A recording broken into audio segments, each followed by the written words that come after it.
Happy Monday, everybody. Thank you so much for downloading or streaming the Be Our Guest podcast. You ready for a great trip report? Because we have one on deck for you today. We're headed to Connecticut with listeners Zach and CJ, and we're talking about a fun trip to Disney's Beach Club Resort.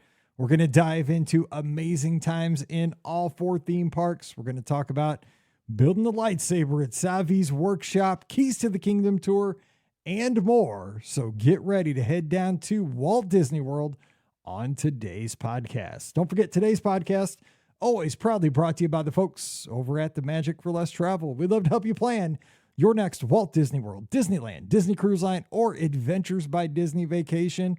And the best part, no additional cost to you. Check out all the details today over at themagicforless.com. Please also use our Amazon affiliate link when you shop online. That one extra click supports everything we do throughout the year. It's beourguestpodcast.com/Amazon. And thank you so very much to our Patreon supporters. You guys make the show possible. A huge thank you to you. You can support the show as well, just $5 a month. And for that support, you get a bonus show every week. Come on over. It's called Mike in the Midwest. We'd love to have you. Patreon.com/beourguestpodcast. Ready to take a trip to the world? You found the Be Our Guest Walt Disney World Trip Planning Podcast. This is where your memories come front and center on our podcast stage.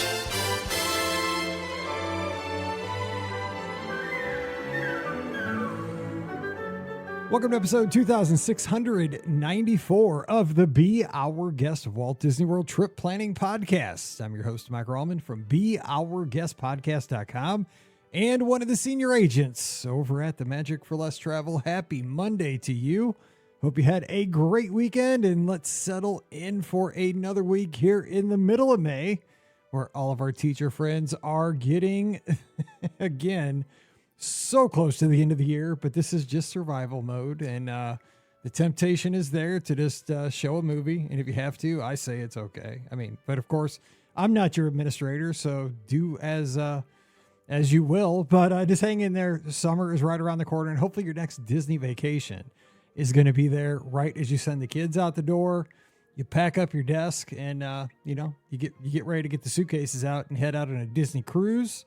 Head to Disneyland, maybe to celebrate 70 years out there. That looks pretty amazing. The Muppets are coming to World of Color. We saw that last week. I love that idea.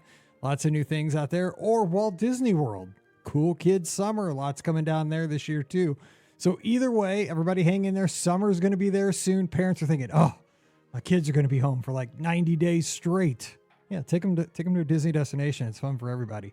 Anyway, we're going to have a good time with a trip report. Oh, before that, I got to send a shout out to my wife. Got to do it here on the show. Today, her last Monday ever of her teaching career. That's right. She is retiring from teaching on Friday. So this is her last Monday. So if she has a case of the Mondays today, hey, this is it. I mean, everybody gets a case of the Mondays. She can deal with it today because she can just say, this is it. So super excited for my wife. And we'll give her a shout out again on Friday because that is it. But today we're here to talk about a fun trip report. We're going to talk about Disney's Beach Club. We're going to talk about escaping the Northeast in the wintertime to get down to the nice, beautiful weather in Florida, which is always a great thing. We have a couple of folks joining us today.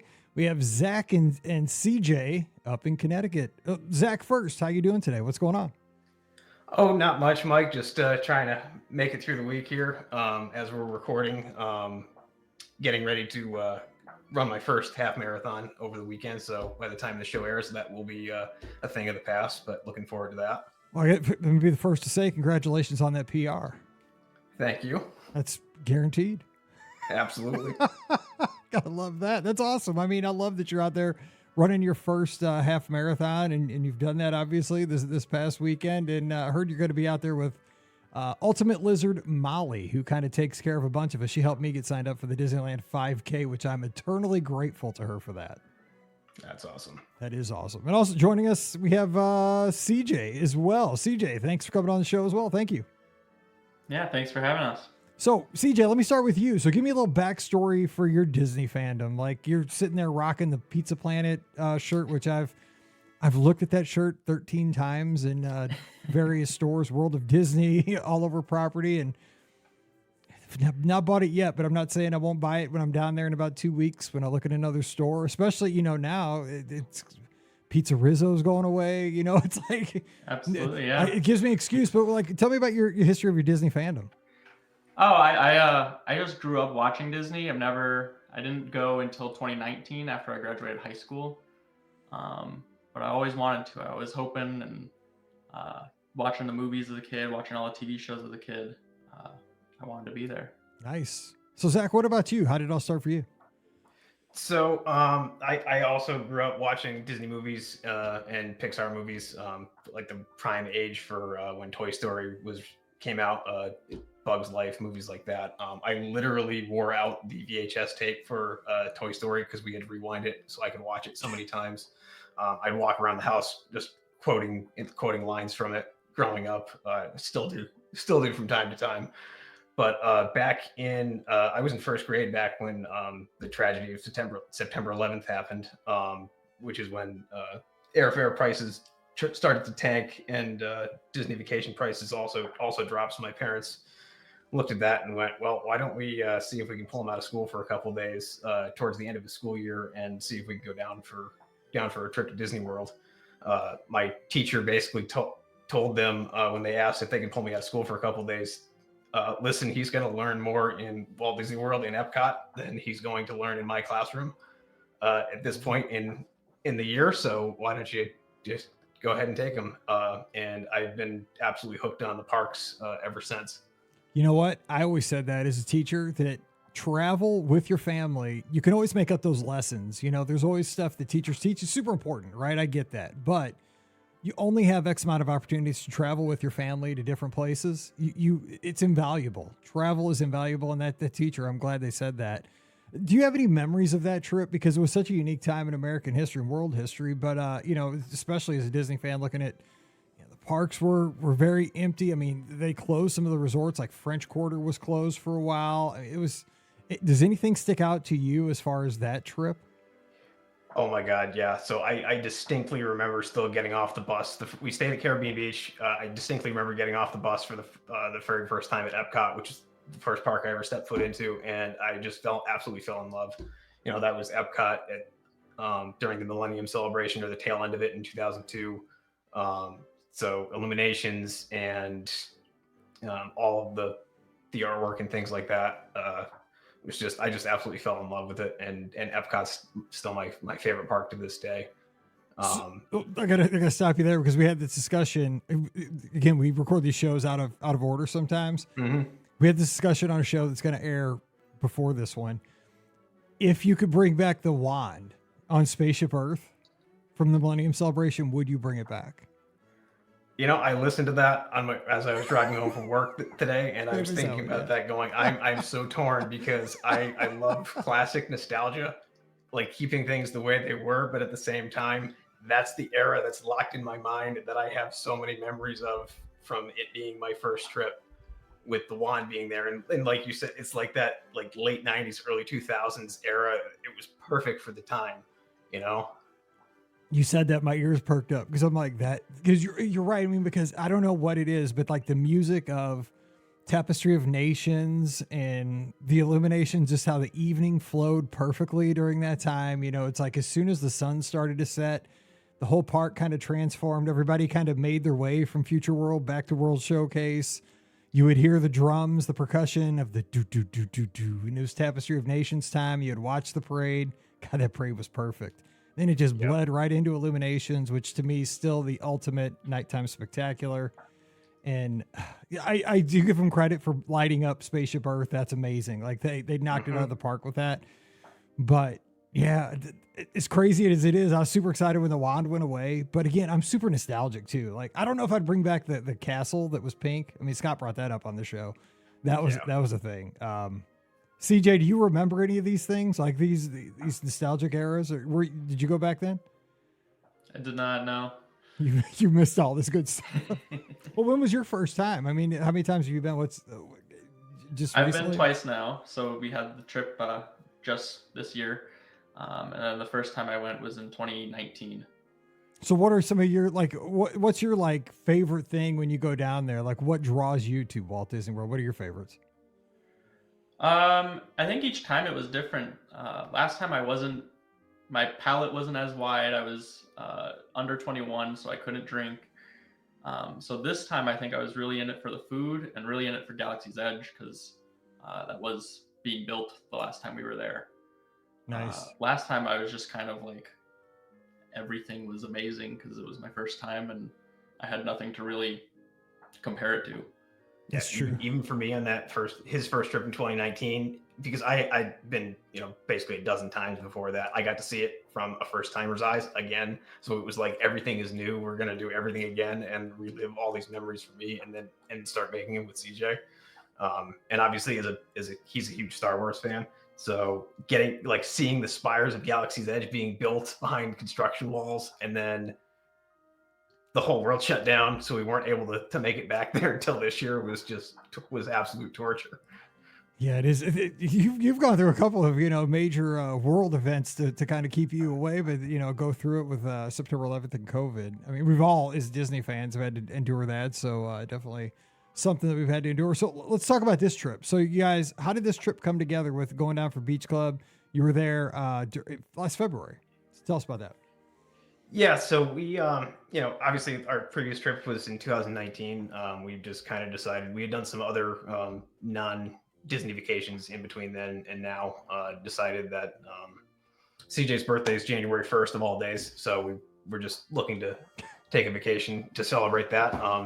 Neither of us are really crazy enough to want to be in the parks on January 1st. No, so, that's a fun kind of crazy, man. You be there on December 31st. Go to Epcot for New Year's Eve. That is it's a whole scene, man. Many times. And by the way, my daughter's birthday is January 2nd, so very close. Go ahead.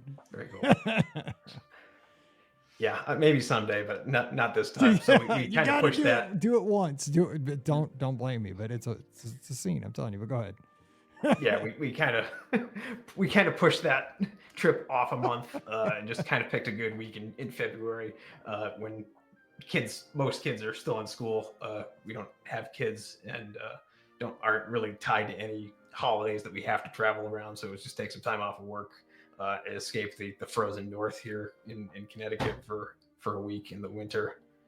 So did that work out well for you guys as far as when you got down? I mean, we're going to talk about the details of the trip, but I mean, did you find like low crowds? We talked about the weather in the pre-show, but you said the weather was awesome. I mean, it was even better because we talked about this too.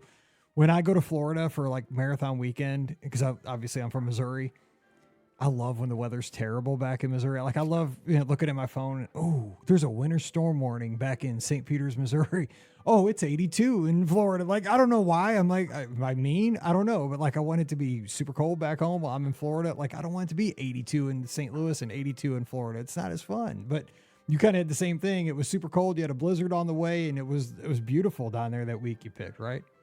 Oh my God, yeah. So when we left for the airport to fly down, it was single digits. We were standing outside waiting at the airport, shivering here, and then it was 80 degrees and pure sunshine without a drop of rain the entire week, which was awesome. We were getting sent, and it snowed during the week too, so we were getting sent pictures from friends and family that were shoveling snow back home, and we were sending them pictures of being in Disney World and beautiful sunshine, and then got slapped hard in the face with a welcome home with a winter storm right after landing back at Bradley International. Yeah, it's all fun and games till you get off the plane. Yep, welcome home. It's gonna snow. Get the milk and bread. Exactly. Like we have no food in the house. We actually have to try to get to a grocery store. Yep, that's exactly it. So, how did you guys land on like the trip planning as far as like where you're going to stay and before you leave home, like deciding on like what the plan of attack is going to be when you're still back in Connecticut, and then we'll kind of talk about how it unfolds. Sure. So, I don't get me wrong. My absolute favorite resort to stay at is Wilderness Lodge. We've stayed there a couple times now. I just love the theming, love the atmosphere. We live in the woods here in Connecticut, so it's that rustic, dark feeling that I just absolutely love. But location wise, we kind of realized after our trip in 2019, it's like every night or at some point during the day, we wind up at Epcot, and it's just not the easiest resort to get to Epcot from. So we're like, okay, we definitely want to stay in the Crescent Lake area, whether it's boardwalk or beach or yacht club, just because it's just too convenient to be able to walk through International Gateway and be in the park. So that's how we landed on Beach Club. That and some I think you had originally actually booked us at Boardwalk, and then some room discounts came out, so we saved quite a bit of money by switching over to Beach Club. And I kind of went, Stormalong Bay is under renovations. That's okay. It's going to be February. We probably won't be in the pool anyways, and we were in the pool every single day. That's how that worked out. That's always that's how it's gonna go. It's like, it'll be 85 because the pool's under refurb. So I didn't even notice you guys live in the woods. I'm looking at behind you out your window there. You guys definitely are in the woods. And see, I don't even think about Connecticut as being like woods. Like that's why I love the show. I learn something every time I get to meet a new friend here, a couple friends on the podcast. That's awesome. But it's ironic that you're drawn to Wilderness Lodge, even though you live that kind of lifestyle back home. Usually it's kind of the opposite. Oh yeah, no, I mean we're like in north central Connecticut and kind of in the middle of nowhere next to Western Massachusetts, which is also kind of the middle of nowhere. So, but both Eagle Scouts, both outdoorsmen, so we kind of grew up in the woods, and so it's second nature to us. You say middle of nowhere where I live, and it's just like Dollar Generals and soybeans. That's the picture comes to head for somebody like me when you say middle of nowhere. It's not much. So let me ask CJ, what'd you think of Beach Club? I mean, did it meet your expectation? I think it's pretty nice. I mean, what were your thoughts on staying there? Yeah, it was really cool. It was definitely very different vibes from Wilderness Lodge to Beach Club, and the convenience of being close to Epcot and was definitely used. Yeah, no kid. Were there any regrets not being at Wilderness Lodge? I mean, obviously the proximity to both studios and Epcot and being able to walk and not have to deal with transportation, but being there in the wintertime, Wilderness Lodge is cozy. I mean, any regrets? Would you have changed anything?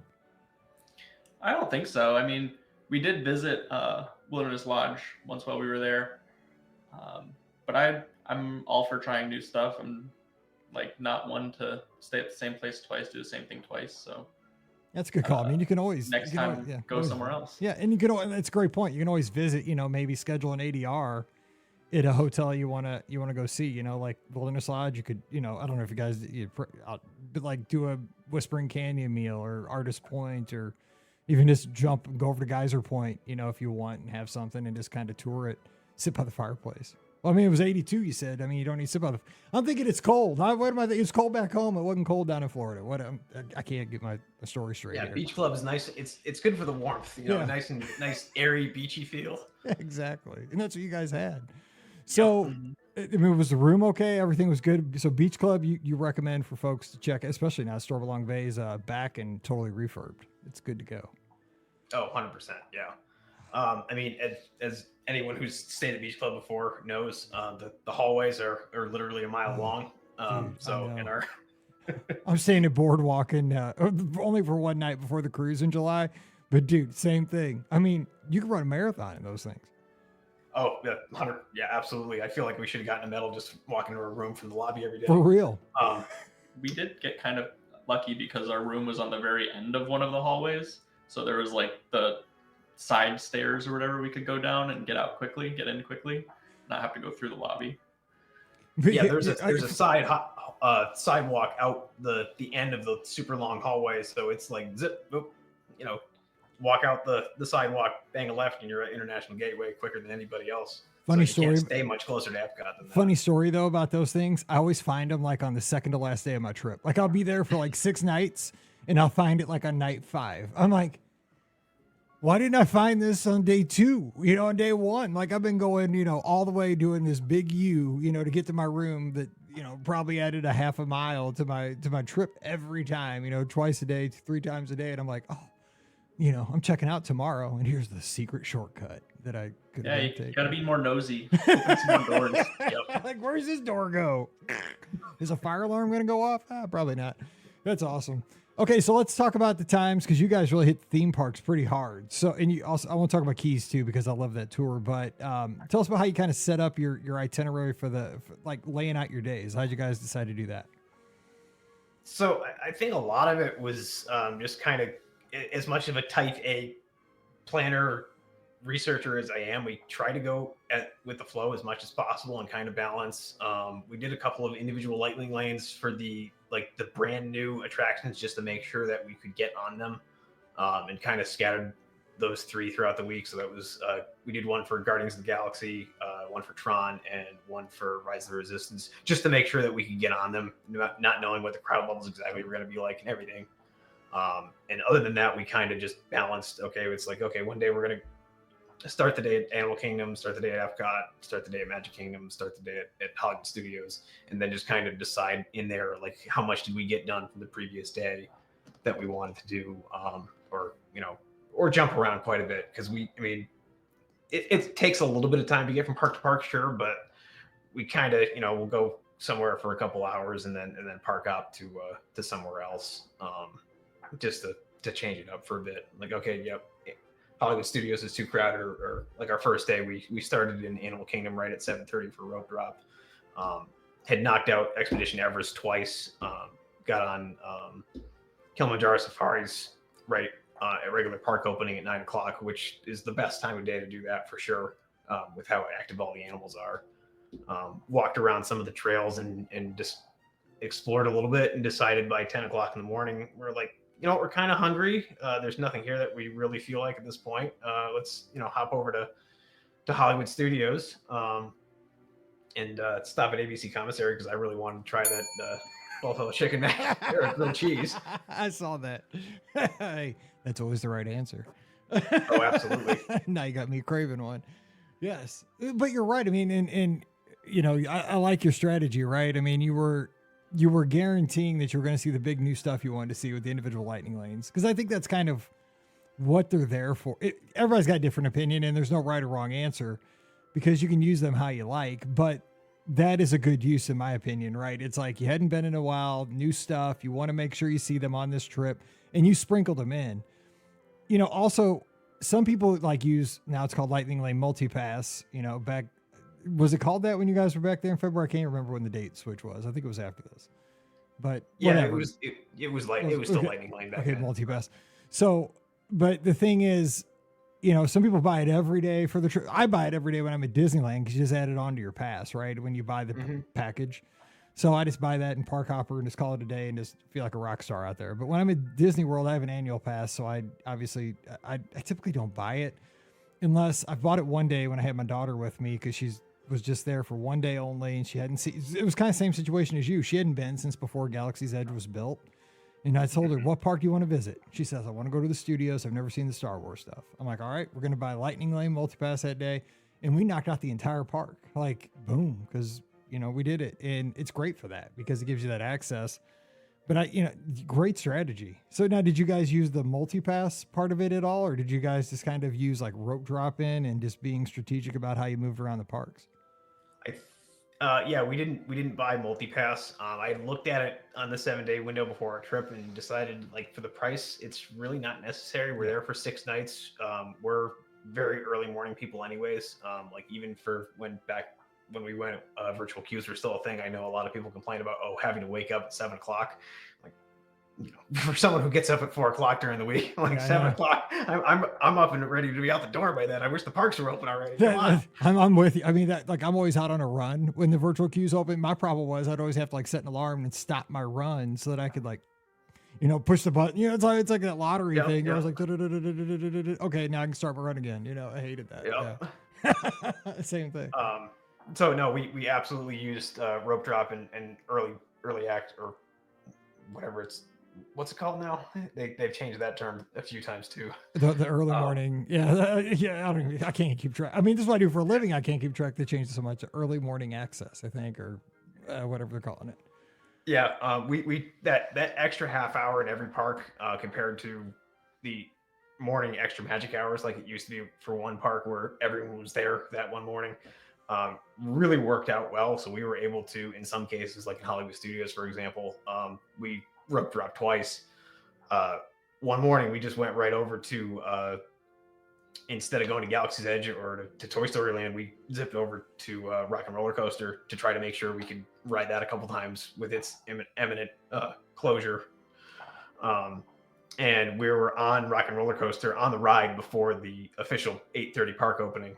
That's awesome. And then just ran right over to Tower of Terror, hit that. It was just absolutely like just walked right through the pre-show queue, right onto the ride, went back to Rock and Roller Coaster, did that again, walked back over to Tower of Terror, did that again, well before 9:00. So we were able to do each of those rides a couple times and then head over to the rest of the park. That's the irony, because everybody else is going for like Toy Story Land or Galaxy's Edge or Mickey and Minnie's Runaway Railway now, because that used to be 10 years ago. That's where everybody went. I remember standing there like waiting for, to be able to go that way. Nobody goes that way. Here. Nobody goes down Sunset anymore. That's good use of, again, it's that zagging when everybody else is zigging kind of thing. But you bring up a point though about the early morning entry at all 4 parks now at the same time. The only drawback to that is back in the day, my strategy was that I would go to the park.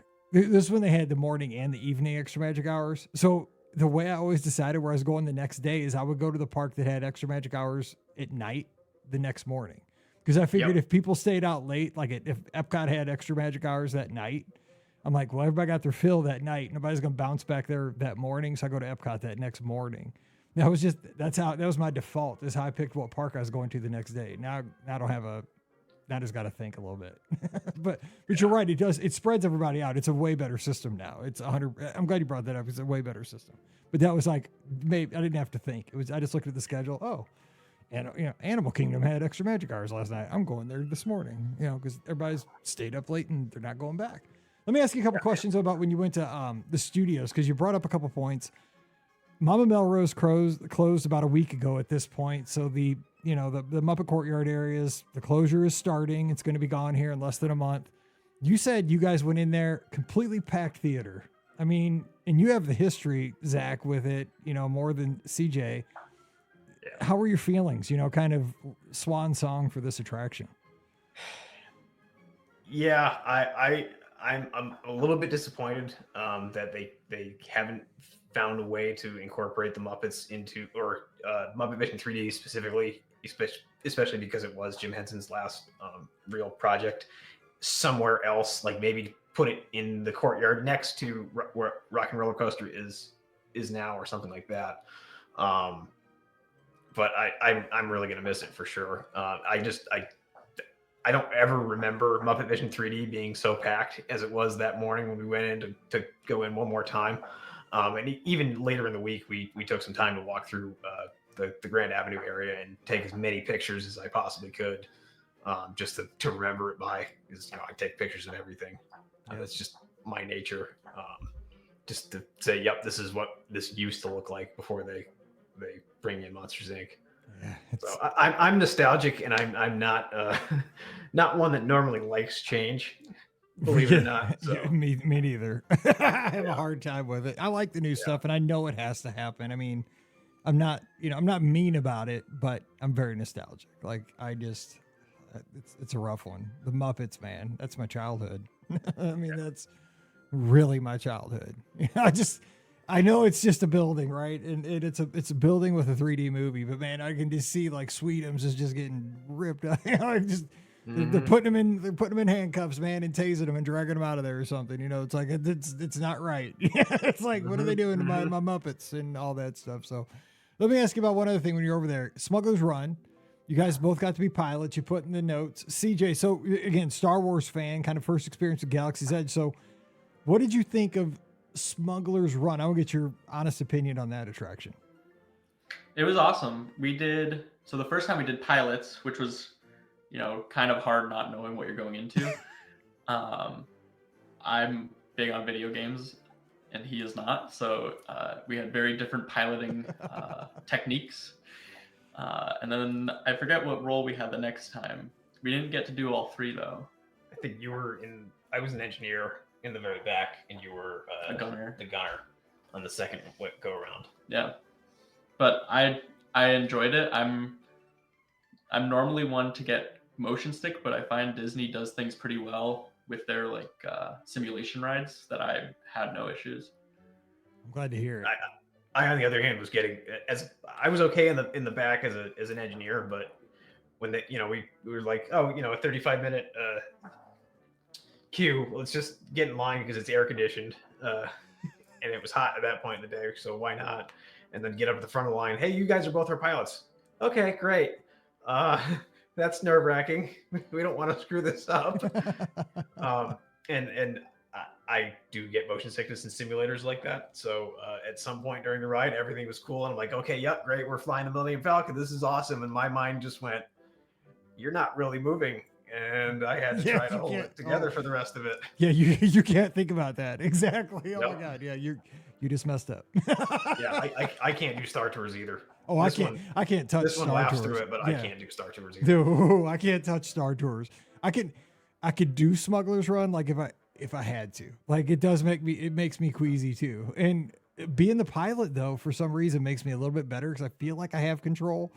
Now sitting there, absolutely. like if I get some like 5-year-old kid up there that's piloting the thing and it's bouncing, like you're just like, and you're the gunner or you're the engineer at the back. It's just like, you're like riding like a Wookiee that's all strapped in. You have no control.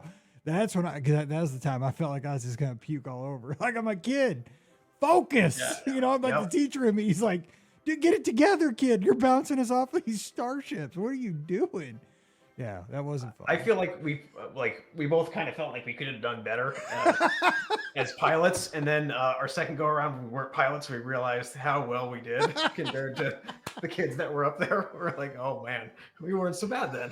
I think the stick's just a little loose. Like I swear. I mean, I'm not a gamer either, so I don't know what I'm doing either. But I was like, man, I'll drive a stick shift. You know what I'm saying? Like I guarantee you 90% of the people in this theme park probably can't drive a manual transmission.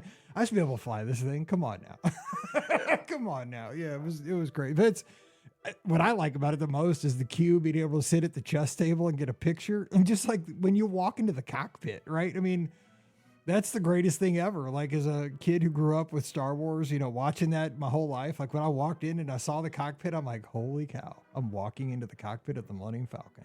It's like dream come true. Yeah, Best that ever. was kind of, and like even standing underneath it and like getting pictures in front of the Millennium Falcon and everything.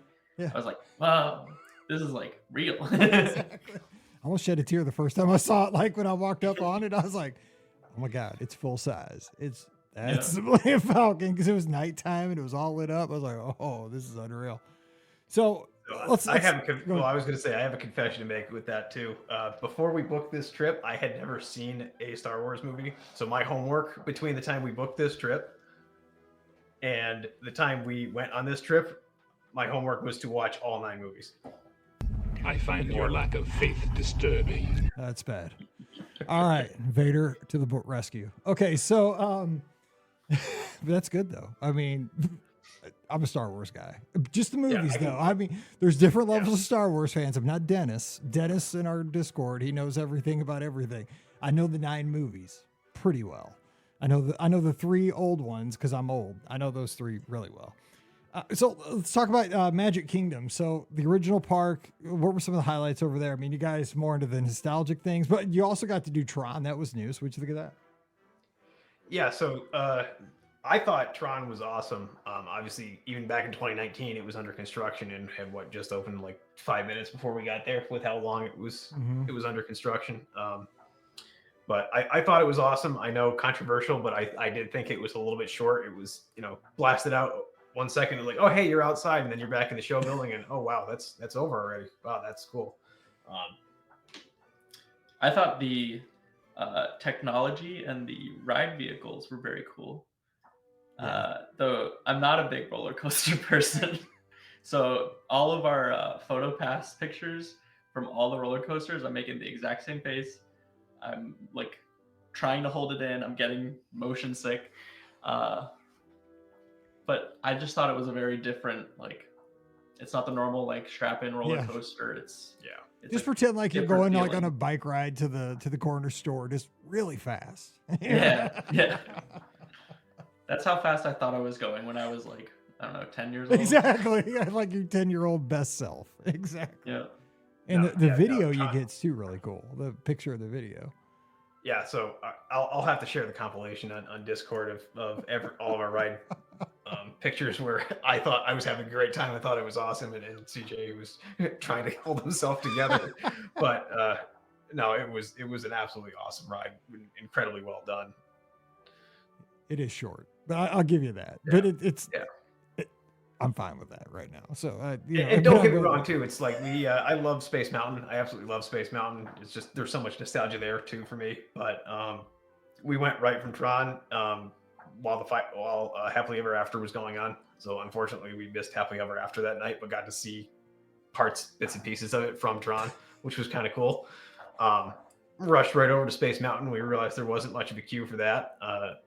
And doing Space Mountain right after doing Tron with all the new technology and the smooth ride vehicles and everything was, oh my gosh, kind of underwhelming. Accentuates how rough that ride really is. Oh yeah, we that was our chiropractor visit. Yes. And now, have you've been to Disneyland yet? Not yet. Oh my God, the Matterhorn's 10 times worse, and you can't imagine that it is. I swear, because I hadn't been out there either. And I'm like, nothing can be worse than Space Mountain. Oh my God, it's 10 times worse than Space Mountain. I laugh on it because I keep riding it because it's such a great ride. But I'm not kidding. I mean, they should do that to prisoners. Like to get confessions out of people. It's that painful. It is rough. It is so rough. It's unbelievable. It should not be legal. Oh, It's I, not right. I grew up going to Six Flags New England, which has some I think they're like the oldest wooden roller coasters in America or something like that. Those are pretty rough too. Don't recommend those. Yeah, we have one at our Six Flags called the Screaming Eagle. It's the same way. I'm like, is this thing gonna stay on the tracks?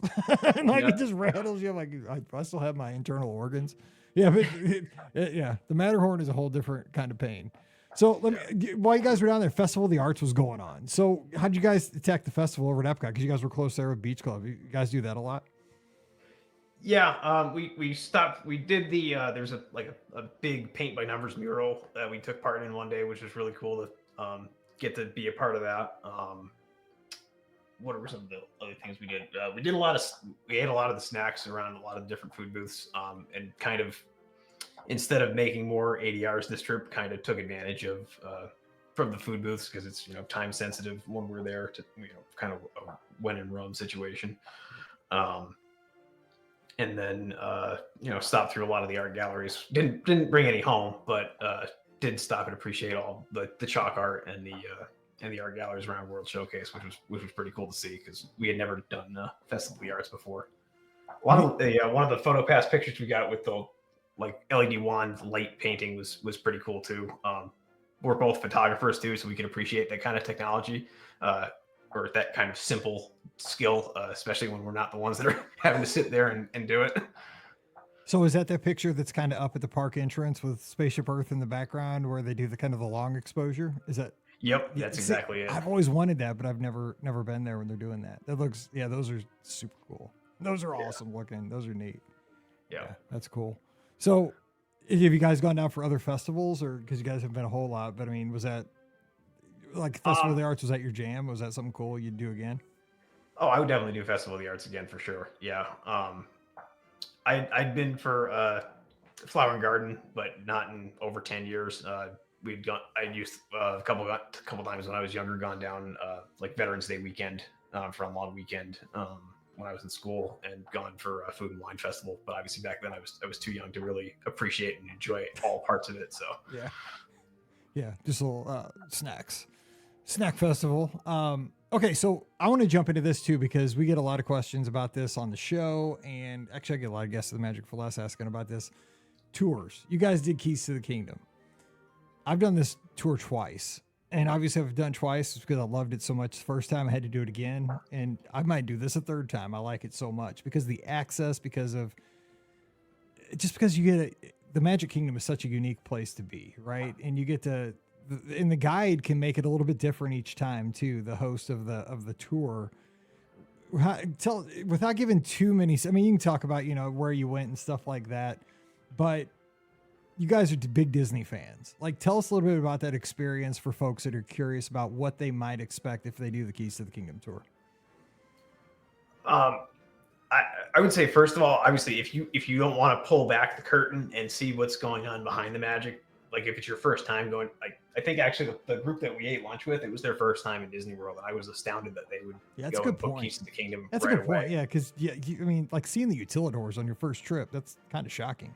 Yeah, that kind of ruins the magic for sure.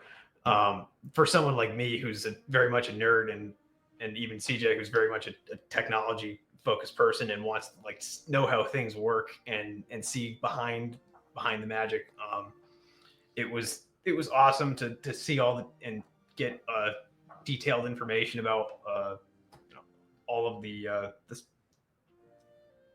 information put into Main Street, all the windows, and without getting too much detail away, but all of the little secrets that most guests probably just walk by and don't pay much attention to when they're walking down Main Street towards the castle. All the theming and the intricate details going from land in the transition areas from land to land to land. Got on a couple of rides. Jungle Cruise is part of that, so getting to hear the backstory of Jungle Cruise and not the typical skippers jokes, which was really interesting. Same thing with Haunted Mansion, and then getting to see what was it, like where they kept all the parade floats. Getting to walk behind, just realizing how large the Pirates of the Caribbean show building is, and getting to see where they store all the parade floats and everything. It's amazing how quickly, in my mind, how you go from themed to just kind of a general storage area too. Right. Like, That's boom, exactly you right. were through that door and boom, it's just the very utilitarian structure. 100%. I mean, there is a door in the Emporium that I've walked past 1,000 times. Like you walk through that door and it's like you are backstage right there. Because I either did that for a tour or a media thing where we walked through that door. I'm like, God, that door is so highly themed that I didn't even notice really that the door was there. And like I walked through it and bam, like there's like trash cans right on the other side, and you are backstage right by the the Jungle Cruise, and I think there was a parade float back there too at the time. They maximize their space, the utility of it all. It's amazing. And the other, obviously, the huge highlight of the tour, it was the getting to see the utilidors underneath Magic Kingdom, which to a longtime Disney fan was like, oh my God, this is awesome. And I was kind of expecting like, okay, Disney's gonna say that you're gonna see the utilidors and walk through in about 5 minutes, and okay, you saw them. Now we have to shuffle you on your way so you don't see too much. We actually spent a very decent amount of time down in the utilidors, which was amazing to just sit there and like take it all in.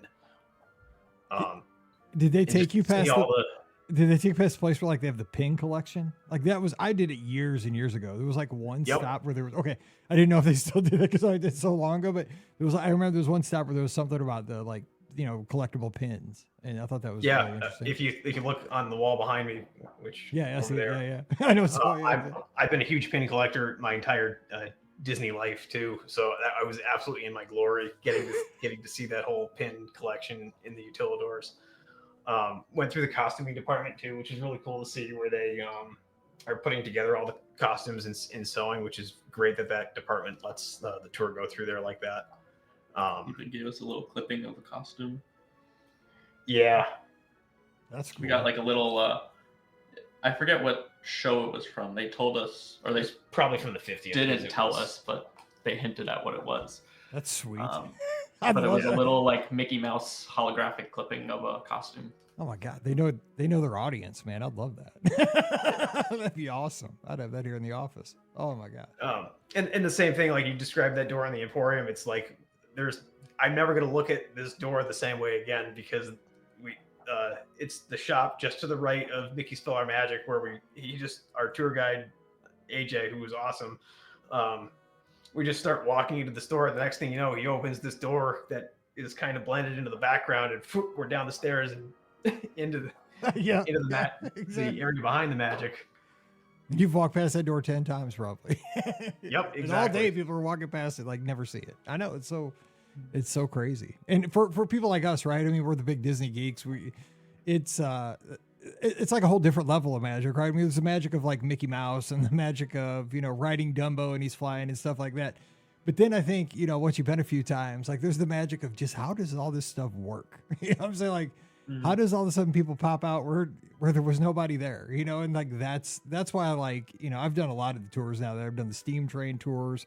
I've done Marceline to the Magic Kingdom, Keys a couple times because it amazes me how a place like that functions 365 days a year, 24/7.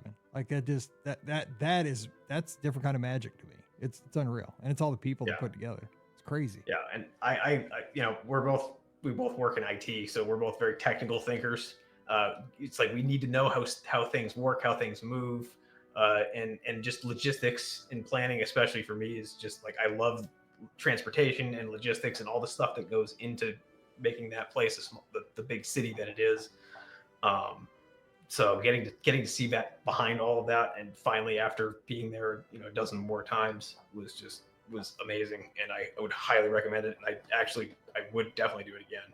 Yep. The one thing though, walking, like, shortly after walking backstage, is a warning to anyone who, again, doesn't want to ruin that magic. Once you see characters that aren't fully put together, you don't want to see that. Oh my goodness! I know. It's something. Like, they're on their break there. Yeah. I know, it's startling. There were definitely times, like, after the tour, that I was just like looking at characters doing their meet and greets, and I'm like, that's just a guy in there. That's just a normal guy in there. Yeah. Seeing Jesse walking backstage, that's really just a guy not wearing the top of the costume. It was like, oh, yep, I'm gonna see that one for a while. It's a little startling. Yeah, Geese of the Kingdom it definitely pulls back the curtain, and that's why there is an age limit. You have to be 16 to do that tour, so you can't do that under 16. And that you gave the reason why, because then I think you said it right up front. Like, it's not great for a first timer. It's one of those people who've been there a few times, and you got it. I like your full disclosure. Like, you got to know what you're getting yourself into. Not, this is one of those things where, okay, I'm preparing myself, because you're right. You can't unsee it. So that's the great saying. Now, let me ask you a couple, hopping back to Star Wars again, because we talked about Smuggler's Run. You guys also did Savi's Workshop, and you did Rise. So, Rise to me is just one of the most ultimate kind of Star Wars attraction experiences there are, but I've never done Savi's Workshop because I'm too cheap. I should. If I came home with a lightsaber, my wife would probably kill me. So I like to stay alive. So tell us about those two experiences, and what did you think of that? So building the lightsaber, at least for me, was like, I was so tunnel visioned. Like, no one else was around me. This was not a group experience to me. This was just me and the guy directing us. I just had a great time. I went in there knowing exactly like what I wanted to build. I experienced it all. It was just incredible. I loved it. And I was planning on coming home with Kylo Ren's lightsaber too, but they were sold out. So I was going to be going there I was coming home with two of them. Most impressive. Okay, there we go. Yeah, I got to do that sometime. I mean, I feel like everybody's got a lightsaber but me. And I have a plastic, like, $20 one from that store at Downtown Disney. It was Downtown Disney when I bought it back in the day, like Once Upon a Toy. Yeah. That's this thing's full metal. It's heavy. I was actually like trying to figure out how I was going to get it home and not like taken away from me by TSA. Like, oh, you got to carry it on. There's some spiky, sharp, pointy parts on it. Like, this isn't going to go in the. Oh, you couldn't carry, you couldn't carry it on the plane, because I see all these kids carrying these lightsabers on the plane. So, that's when I get my jealousy. Like, it's like unbelievable. I think most of them can. Yeah. Most of them are like they're metal still, but they're like more rounded out. But I did. Yours is lethal. Control and power was the theming. So both ends of mine had spikes coming off. Oh my god! And so I did have the blade. I did carry the blade on, but I put the actual handle hilt in my check bag just to be like, this thing is not. That's probably a good idea. Yeah, because that's when it gets me. It's like when. I've been wanting a real lightsaber for like a decade at this point, and almost a decade. And I see some 8-year-old bopping people down the line on my Southwest plane, like with their real lights. I'm like, oh, 8-year-old's got a $300 lightsaber, and I work hard every day for my whole life, and I still haven't got one. Like, this isn't fair. But yeah, it's proudly being displayed on our fireplace mantle. That's what I'm saying. I know. Because if I had one, it would be. I have my Alabama football sitting under my TV, and that thing would be over my TV. I've already got it figured out how it would look. But then my wife would be seeing it all the time. Like, I have to buy her something that's $300 too, so that even it out. So, what did you guys think of Rise though? What was your experience with that? Rise was awesome. Rise was really fun. It's a very different like ride vehicle wise. I don't know. I don't think we had ridden Mickey's Runaway yet, which I guess is this kind of similar ride vehicle. Trackless ride vehicle. But that was really cool. And the fact that it's not just a trackless ride vehicle like Mickey Minnie's where it's all on one level and just going around a flat surface too. It's the fact that they're able to incorporate it into kind of a simulator and an elevator and an action ride and all the Kylo Ren. You're gonna have to help me out on that one. All the different Kylo Ren. That's it. He's in there, yeah. Absolutely impressive. That's good. Jumping back to the lightsaber, one thing that the tip that I have for that when we booked that experience is we booked it right at park closing. That way, or like 15 minutes before. That way, once we were done with the experience, because I went and got to watch him and build it too, which was cool, awesome for me to see too. That way, when we were done with it, we had kind of Galaxy's Edge to ourselves. Nice. So we were able to get some awesome pictures in front of the Millennium Falcon and Kylo Ren ship without people everywhere. Just everything's lit up, and we kind of just had the whole place to ourselves, which was like awesome. Dude, to get to see that and get some great pictures of that. That is such a great call, but you got to think ahead of time to do that. But man, what a great. Let me ask you this too, kind of at this point. Like, did you guys bring any extra? Because you said you're both photographers. Do you have special cameras? Did you just use an iPhone? Like, how do you capture the images during the trip? No, we just used our iPhones. I feel like a camera bag and stuff would slow us down. Yeah.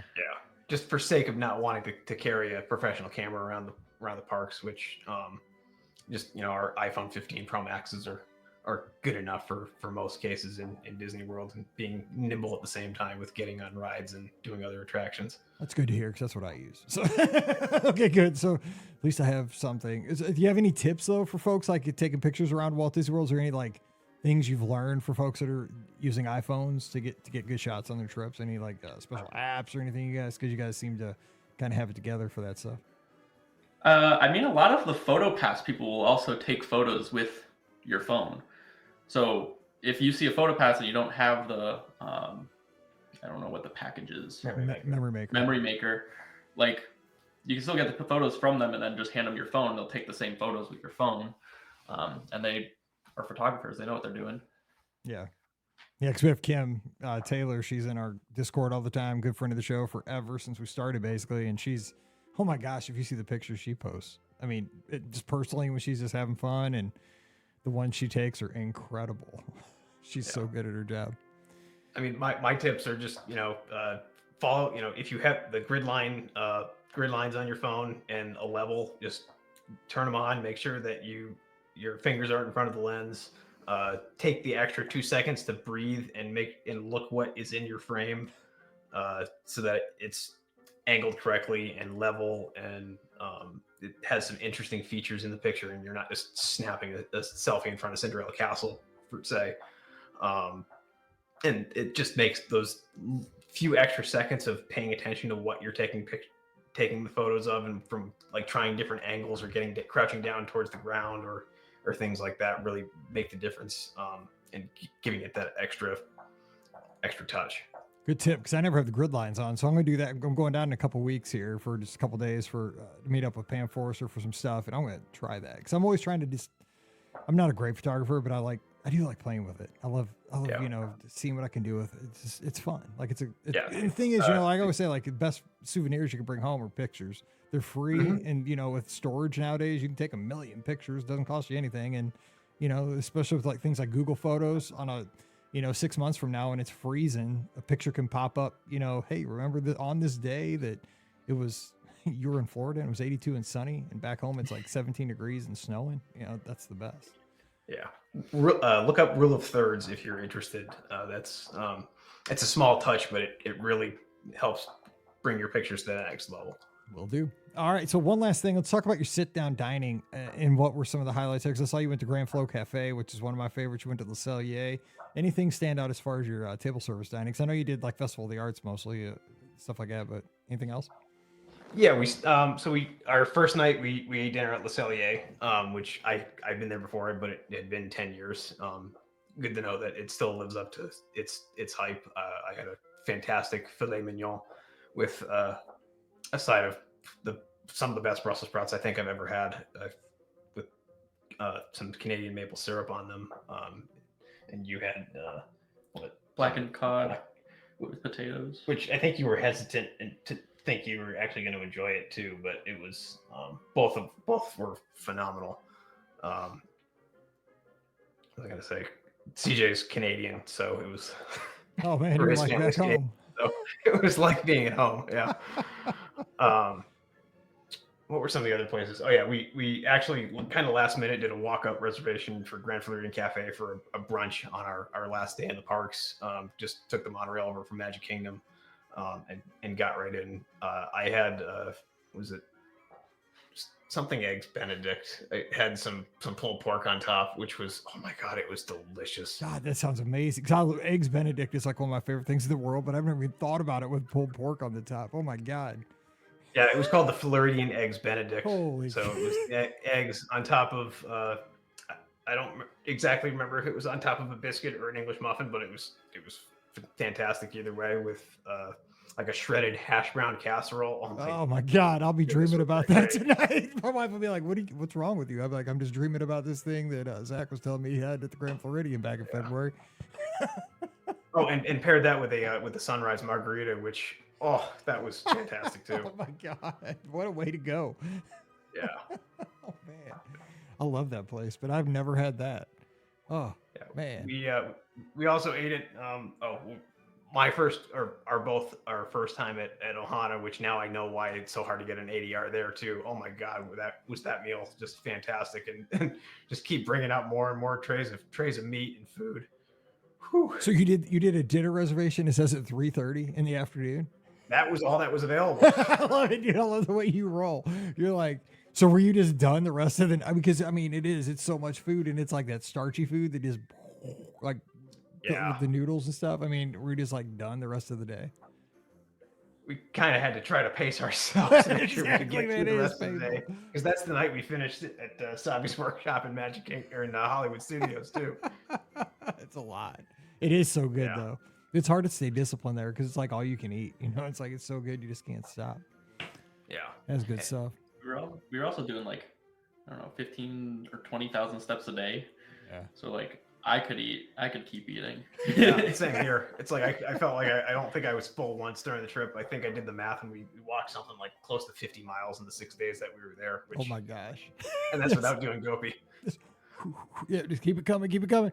So, just a couple other things, because we are running a little short. So you guys were there, and you CJ, you have, or Zach, you have the nostalgia. So you were there kind of getting your last, photos and stuff with like the Liberty Bell, Tom Sawyer Island. I mean, again, that's kind of what I did in January too. Like I took my medals and I thought, well, I went over to Tom Sawyer Island and took some pictures with like the Liberty Bell in the background from Tom Sawyer Island to like remember this year. I think a lot of us are going to be doing that here on our trips coming up, because, this is kind of a good way to document that one last kind of hurrah with these things that are going to be changing soon. I think it's a great call.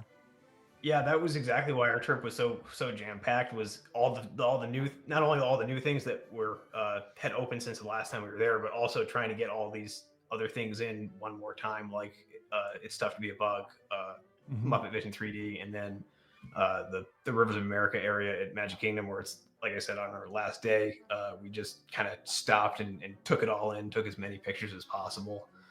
And one evening we didn't make it over to Tom Sawyer Island, but made it a point to get on the Liberty Bell, which we did right at sunset one evening, which we got some phenomenal pictures of sunset and around Tom Sawyer Island, and Big Thunder Mountain, even though it is under refurbishment. Just to remember all that area, which again, that's kind of I understand that it's not a huge money making area where a lot of people go to visit, but it's a nice, quiet area of Magic Kingdom that you're not going to get anywhere else. I'm with you. I'm not going to win this argument because I've just seen it too much on social media, but I guess I'm too old school and I'm not a business person, right? Does every square inch of every park have to be how much is this making per square foot? You know, what's the return on investment per square foot? Like, I don't function that way. Like, it's a big theme park that makes a gajillion dollars a year. Like, stop breaking it down to square footage. But that's why I'm not a CEO. I'm I'm on the same page as you with when it comes to all of that. It's like, but I like it the way it is. Why do we need to why do we need to change it? I know. But it will, and I'll be fine, and I'll probably ride the ride and have a good time, and you know, you'll see my picture smiling on the ride. It's inevitable, and it'll be fine. But I'm like you though. You said it. I mean, it was just like almost a quote for me. Like, I just have a hard time with change with everything. Like, I mean, if you know, just things around home, I'm just not. I adapt, but I do it begrudgingly, and so because I mean, like you said, you guys saw Luminous. I still haven't seen Luminous because like a lot of the trips I've been down have been for races, and I just can't stay up late for races when you're up at 2:30. But you put in there Illuminations, still better. Yeah, I'm so with you. Like, Illuminations was the best. My reaction to Luminous after seeing it the first time, I just kind of shrugged my shoulders, went, it's fine. I miss Illuminations too much. It's still my number one top nighttime show. Back in 2019, when we knew it was going to go away, we saw it 3 times on our trip, and I will openly admit I was crying like a blubbering idiot every single time. I knew it was going to be like the last time I was seeing it. Oh, yeah. And now Luminous it's all right. It's not fair. I mean, because it's not fair to judge stuff against Illuminations. I mean, I honest to God, because I mean, like, Harmonious was the same way. Like, it wasn't fair to put up, for me, it wasn't fair to put up against Illuminations because it's a unfair expectation because of how I hold Illuminations in my heart. A lot of that too is just because of the time of my life. Like, the Millennium Celebration was amazing. Like, where it's just like, I didn't have as much responsibility in my life when I was down at Epcot, and I was just like, you know, you could just have a good time, and you just, you know, I didn't have kids. I was just having a good time, and you know, it's an unfair, you know, comparison. But I was there. I made a special trip the last night Illuminations played. I was sitting next to Dr. Kai. We watched it together. Bunch of friends of the show were all together. Oh man, it was a mess. It was a mess. Oh man. Oh, so terrible. I can't go back there. So let's close out the show with something more positive. So as we wrap the show, because we were way long, this is awesome. I love talking to you guys, but you guys are awesome. So like one more highlight from the trip, anything else stand out as we kind of close out, or a tip for folks, you know, heading down and checking out Walt Disney World here soon? I had fun doing a lot of the, I think it's like Play Disney apps while we're like waiting around or waiting for other things, or even like they still had all the 50th anniversary statues. Yep. So that you like would wave with your magic band and you try and collect them all. So even when we weren't like on rides or we were waiting in line, like still had fun stuff to do around. And they're doing stuff like that this summer out at Disneyland for the 70th, kind of similar-ish stuff with experiences around the park. That's kind of fun how they're bringing that back around. What about you, Zach? Any other tips, memories, kind of close us out? I think the last food-based tip is, you know, we our other ADR was at Summer House on the Lake, which was great down in Disney Springs. But the cookie bar, I've heard about that. They have I'm attached a at Summer House on the Lake. God. I know people rave and stand in line for hours at Gideon's, which I haven't tried one, so I can't compare. But I don't think you need to, because all the cookies that we got to go from Summer House on the Lake's cookie bar were oh my goodness, they were phenomenal. And I'm a cookie fiend and quite the cookie connoisseur, so they were good. We are so alike, because I am a cookie dude. I destroy cookies, and I hadn't had a Gideon's because of the rigmarole of like standing in line for the queue and all that stuff. Like, I'm just like, dude, am I doing that for a cookie? For real? I got a crumble right across the street. But we did a live show from Give Kids the World a couple years ago, and somebody brought like a dozen and sat them on our table. So I'm like, okay, if somebody's going to sit a dozen Gideon's cookies for free in front of our table, I will eat Gideon's cookies. And they were good. They were good. But I've heard, now, what kind of cookie do you have a recommendation for a kind of cookie that was maybe better than others? Because I will be down there in like 2 weeks, and I will be by myself, and I will have a little free time. I might have to get a cookie. Let's see. I know we had a Blondie that was good. The peanut butter cookie if you're a Reese's fan. Yes. Oh my God. Fantastic. Yes, I am. Oh God, I love Reese's. And then it was like the other one was like a lemon. I don't know if it was lemon cream cheese or just lemon. But if you're a lemon fan, we had a really good like glazed lemon cookie. It was soft but firm on the outside, but that good citrusy lemon flavor. Oh man, sounds like summer. Sounds good. Yeah, I don't think you can go wrong with anything there personally. Yeah. And you can the logistics of it though, you can just go straight there's like a window or something. You can go straight to the cookie bar without doing. Yeah, you can check in for the restaurant, or you can just go right up to a counter service area and drool over what they have and pick them out. Or if you're dining at the restaurant, you can get the menu and just say, hey, can we check off all of these boxes to go at the end of your meal. God bless America. That sounds wonderful. I love this. That probably was safer too, doing the menu, because then we weren't looking at them. We were like, oh, these sound good. Whereas if we were in front of them, we might have had one of each. Oh my gosh. Well, hey guys, I appreciate you taking the time. What an awesome trip, and love seeing you over in the Discord. And man, hope we can meet up down there at Walt Disney World. Congratulations again on that half marathon this past weekend. And so you said you're going to be down there for marathon weekend in January? Yep. So my mom and I are going down. My mom's doing the 10K, and I'll be doing the 10K and the half. So nice. And I'm hoping for 2027 to make it and do Dopey, but I'm not committed to that yet. Oh, it's so much fun till you get to Sunday. I'll get there. Yeah, but the medals are cool. It's like you just got to get through that whole 6 hours of Sunday. But then when you get to the end, you get the ears and all the medals, and it's all good again. Then you sign up again like in 3 months, and you're like, what am I doing? No, it'll be great to see you in January. We'll have a good time, and I appreciate you guys taking the time. Then have a great summer up there in Connecticut. Thanks, Mike. All right. Don't forget our show is brought to you by the Magic for Less Travel. We'd love to help you plan your next Disney adventure, whether it's out to Disneyland for the 70th, which is now kicked off. What a lot of fun we're having out there. Down to Walt Disney World for we're calling it Cool Kids Summer, or sailing the Disney Cruise Line. Check out all the details today over at themagicforless.com. Free services for you. Also, check out our Amazon affiliate link. It's beourguestpodcast.com/Amazon. Please click through that when you do your online shopping. And thank you to our Patreon supporters. You guys make the show possible. Couldn't do it without your support. $5 a month is all it costs. And you get our bonus show every week called Mike in the Midwest. Come over this week. We'd love to have you. Patreon.com/beourguestpodcast. You can follow me on the social media at beourguestmike. That's on x.com, Instagram, and Threads. I forgot where it was there. And you can also join us on our call-in show this Sunday night, 7 o'clock Eastern, 6 o'clock Central, 5 places: Facebook, YouTube, Twitter, Instagram, and Twitch. We're live there. We'll take your calls. We have the whole new phone number that's worked out. Scott joins me. Let's talk Disney on Sunday night. And finally, do join us in the Clubhouse. It's our Discord server. It's like a message board / live chat. We have a good time there 24/7. Come on over, beourguestpodcast.com/clubhouse. So for Zach and CJ up in Connecticut, I'm Mike here in Missouri. You guys have a great week. Stay safe, stay healthy, and we'll see you real soon. You've been listening to the Be Our Guest Walt Disney World Trip Planning Podcast. If you have questions, comments, or would like to be a guest on the show, please visit our website at beourguestpodcast.com. Thanks for listening, and we'll see you real soon.